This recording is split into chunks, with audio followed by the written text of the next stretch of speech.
we're saying that is and is not coexist, or if we're saying that is not is, all the little is nots are inside of is, it kind of gives them so it gives them A validity? a validity, A pseudo-validity. a pseudo-validity that we can go off to there and be somewhere, Yeah. and just Yeah, and then that's that's right. when we are escaping or getting lost, or our focus of our attention is just dropping.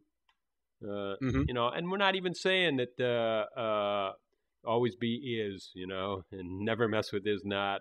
We're not even putting any value judgments on is and is not, are we? But we're at least saying notice.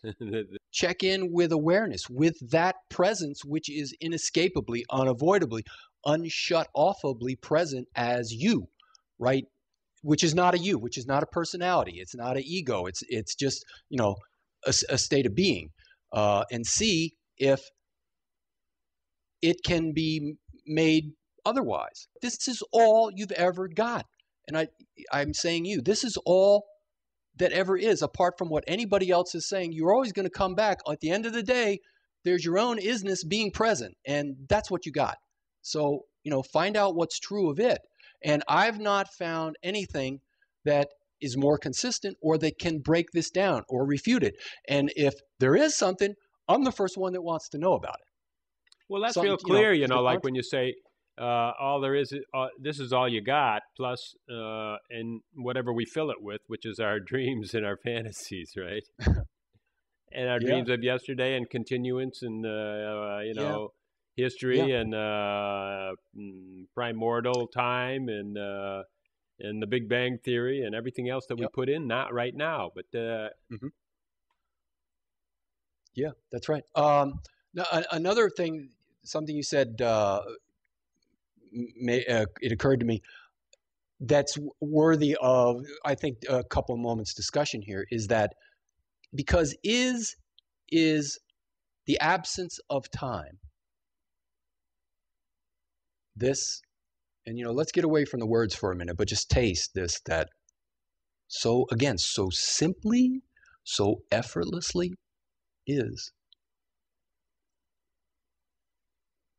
This also, where there's no change and no time, there can't be any distance or space. And this might sound a little scientific, but just think for a minute. It's very simple. If you had the least bit of space, least bit of distance, it would be possible to go from here to here. But to do that, I don't care how fast you go, even at the speed of thought, which is pretty fast, it takes time. To think that after this, tonight or tomorrow, after this discussion we're having, that you are going to be somewhere farther along the line, you're totally off. You can't assume that, because is not assuming that. It's now. It's that fast.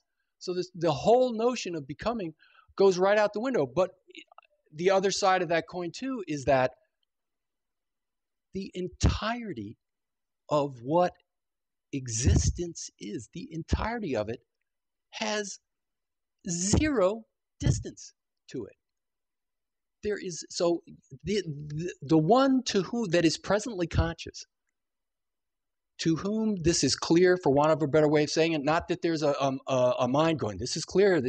I don't know how else to talk. But to this one, there's zero distance throughout the entirety of its existence, its undimensionalness. So where to this one can there be a world with problems of terrorism, of financial problems? Where could this whole setup be going on? In the purity that consciously is present right now with no effort, there's only purity. This purity is so pure, it's not negating another state. It's not saying any of what Peter Dziuban appears to be saying right now. It doesn't have to, because it's utterly pure.